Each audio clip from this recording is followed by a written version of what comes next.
What is up, YouTube world? I'm Ashley D. Before I get started, please go ahead and hit that like and subscribe button. Also, feel free to share this video as well. Everything I state is allegedly not a guaranteed fact, my own personal opinion and observation. So before I get started, I would like to apologize for the noise in the background. That is my fan. If I cut my AC on, you will not hear me. Second of all, I would like to apologize to each and every one of you out there that has tried to contact me. Had it not been for Amber Graham, she's also another content creator that speaks on the little truths. So feel free to check her channel out as well. Messaging me on Facebook, I would not have ever seen that. I have messages from months and months ago. So going forward, I'm going to try to answer my messages in a timely fashion, as well as leaving my Facebook and Instagram name down below so you can reach me. Now, I am going to be speaking on a couple of things today. This happened 4 days ago or so. A lot of other content creators spoke on it, but I'm giving my opinion. Now, the hot chip challenge. To me, it would have seemed more genuine had she been a part of that. As I always stated, when it comes to her content and her interacting, doing something with her kids, pranking them, it seems as though she goes above and beyond. And she pushed those limits that a mother wouldn't do. Now, you knew these chips would be hot. That's why you did not participate in it. But you needed your content. So you encouraged your kids, your daughter, even after she said it's too hot, to eat the whole chip. They're running around trying to drink something. You tell them, go get some milk. When you should have had the milk sitting out, Mom. You knew it was going to be super hot. That's why you didn't do it. The crazy thing about this challenge is someone that worked with me did it. 3 seconds later, their eyes was running, and then it turned red. He ran to the water fountain, and then after that, he was throwing up. He was escorted out of the building by higher up because he kept throwing up, with a trash can on the side of him as he walked out. The person was carrying the trash while he was throwing up, walking out continuously. Okay? He went to the ER. I do not know what happened there, but I know for 3 days he was off from work. Now, you encouraging your kids to do this, you felt some sort of way about you doing it. And then when they're reacting the way they are, it seems as though you're trying to play it down like it's not that serious and laugh it off on your kids' expense. Like, how much and how low can you be as a parent? How much content do you need? And it's that serious to put your kids through this silly challenge. Now, airport scene. That to me showed the dynamic of you and Mr. Ed relationship. Like as always, you go above and beyond trying to show some display of affection when clearly it's not there. He posted on his page himself at the airport, as well as you when you were in New Orleans. And we don't want you there. We're giving you back to Atlanta. So I'm speaking up on behalf of the 504 people. You dig? That's where I was born at. Okay, just joking. But anyways, on his page, he also had that he was catching flights, not feelings. To me, that seemed as though, I don't know if you looked at it like that was towards the people that have something to say. I looked at it like he catching flights. You flying him all over the world. You the sugar mama. He catching flights, living his best life off of you, not feelings. Because clearly at the airport, that's exactly what he displayed. When you were laying on him, trying to cuddle up with him, and he had his coat on. He didn't put his arm around you, or he didn't give you your coat, his coat like a gentleman would do for his woman. He's opening his mouth without covering it up, yawning, and you're steady laying on him trying to laugh it off. We by now know your nervous laugh. You're laughing at him, and it's not even funny. He also made a joke about the wheelchair situation, and I'm not going to elaborate on that. You guys are immature. But he brought up your butt needed a wheelchair. Everyone's been making fun of your butt. I'm sure he sat around you when you guys looked at the comments and he heard the things that people have said. For him to take that dig at you online, that shows you how he clearly feels about you. And you knew that. And he knows that's something that probably bothered you. You allegedly got a BBL. So that could be a sensitive area for you. And for him to say that, that goes to show you how he truly feels about you and your feelings. And when I looked at that, it made me feel like you traded a real man for a man-child, for another person to claim on your taxes. Yes, he decided to divorce you, but at the end of the day, you didn't do your wife duties. You did what was necessary to be where you are, so you can be independent. And you should ask yourself this question: was it really worth it? You sitting in the airport with this immature boy right now that doesn't even know how to hold you, soothe you, like a man should his woman when she's cold. There's nothing there between you guys, no matter how much you try to fake it. Not to mention, you guys sat around for a second. You guys elaborated on the fact that you saw Monique. The volume was down low, so we could not hear what she was saying to you.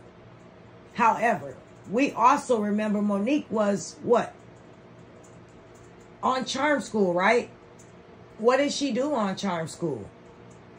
She encouraged women to change their old behaviors, like a mentor, to do the right thing, to carry themselves as a woman. And you think we're going to look at that and think she thinks you're a victim, she feels bad for you, and we can't even hear the volume? No, she probably was trying to mentor you real quick because she sees what happened and what you're doing online. She sees how you display yourself as a married woman still, as a mother of 4.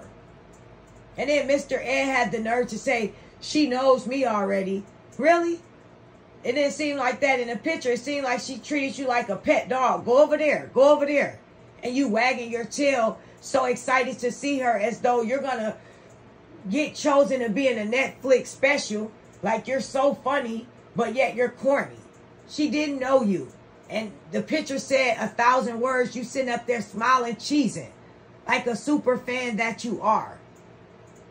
Now, your father had the nerve to make a post saying that you were such a good girl. You were sick at the age of 4 with an ear infection. I never knew anyone to stay in the hospital for days at a time just for an ear infection. Now, I'm not going to say that's not possible, but normally for an ear infection, sweetheart, they give you eardrops. But your father felt as though it was necessary to point out to us that you were such a good girl. When him and your mother came back to the hospital, you was on another floor praying for everyone around you. That seems like such a sweet story had that been true. I feel like you and your father with that post alone is mocking God. He did it, or you either wrote that for him. But the funny thing about that whole situation is you guys running around here calling CPS on everybody. Why would your parents leave a 4-year-old at the hospital by herself if they were such a concerned parent, right? And by the way, stop using your mama name like that. Let her rest in peace. How dare you say, oh, my mama all the time? That is the lowest, dirtiest, disrespectful thing you can say. Now, when someone is sick and they have a loved one or even a grown child at the hospital, someone stays up there with them. And they rotate shifts. One person goes home, maybe eat, shower, come back up there a couple hours later, get some rest. But that's how it's normally done. So your parents just left you at the hospital, 4 years old, and you just upstairs praying so strong and so tough. But now we see you being a hypocrite and contradicting yourself several times. And being, most importantly, disrespectful when it comes to God. You're such a Christian woman, and God says, yes, don't judge people. But God also allowed us to have eyes to see things for what it is. And you were so caught on being such a sweet Christian girl, but yet now You have your blouse open, showing your cleavage with a cross on. We never heard you say a prayer for everyone. But yet we're supposed to believe you was praying. Not to mention, you mocked God. You said you're going home to get nailed on a cross. Who used that same sentence in a perverted way like you did? That sentence sound like itself, there's no God in you, period. And for you to say that, that was very disrespectful and out of line coming from a Christian person. Now, let's talk about these messages that you released. So you're supposed to go on this talk show in a month. We all know you're doing all these extra things so it can look good on your part. When they sit up there and they ask you, what have you been doing lately? What have you done since then? Well, I donated some toys to some children in New Orleans at a shelter that had single moms. Okay. Your husband messaged this woman privately, Dr. Tamar, or whoever she is, allegedly, to reach out to her like a real man supposed to, just like he reached out to you when you did not comb his daughter's hair privately. But being the immature kid that you are, you released those messages once again. And it also showed us once again who you truly are and what this relationship really was like. Think about this. Why would he reach out to someone and tell them, do not, I repeat, speak on me. Don't use my name the wrong way. If you choose to do this, I will take legal actions. He had every right to do that. Why would he say that if he was the aggressor? Why would he feel it necessary for his name not to be tarnished? Like he's been doing from day one, trying to clear himself. So if he was just this guilty person and you had all this evidence, why would he even reach out to someone to tell them not to speak on them if he's guilty? Make it make sense. And he also left a little video for them to look at for themselves. And it's just quite funny for these women to allow you on their panel. And being the person and the people that they are well known, it seems as though they would have done their research. They would see all the things that you said, you're contradicting yourself. And for you to release those text messages to everyone so they can see it like it's some type of joke, and then your people turn around and twist it as though he's threatening you. He's stalking you. He's being so mean. He's being an aggressor. What is wrong with you all? This man sent his wife still a private message. One, comb my daughter's hair. He didn't blast it on YouTube like she did. He didn't call her deadbeat that day like the things she's called him, and many more things online, publicly, privately, sent messages, group chats, and so on. He addressed her privately as well as this woman. And then you don't even know if that woman wanted you to put those messages out there. What if she messaged her privately and you leaked those messages only to prove a point? Prove a point for what? What was your point? It proved all of our point. If anything, this man is innocent and he's tired of you dragging his name through the mud. That's what that proved, Lieonya. It did not prove he's stalking you. It did not prove he's not over you. It did not prove he still wants you. It proved that a man is tired of you slandering his name. That's what it proved, and that's what it showed us. Now, you also sit up there and dance around and say that that's how you free yourself. Or better yet, let me get it right. Self-care. Okay? You've been self-caring yourself throughout this whole relationship. You always been on point. Your kids was on point when you was with your husband, self-care, loving yourself.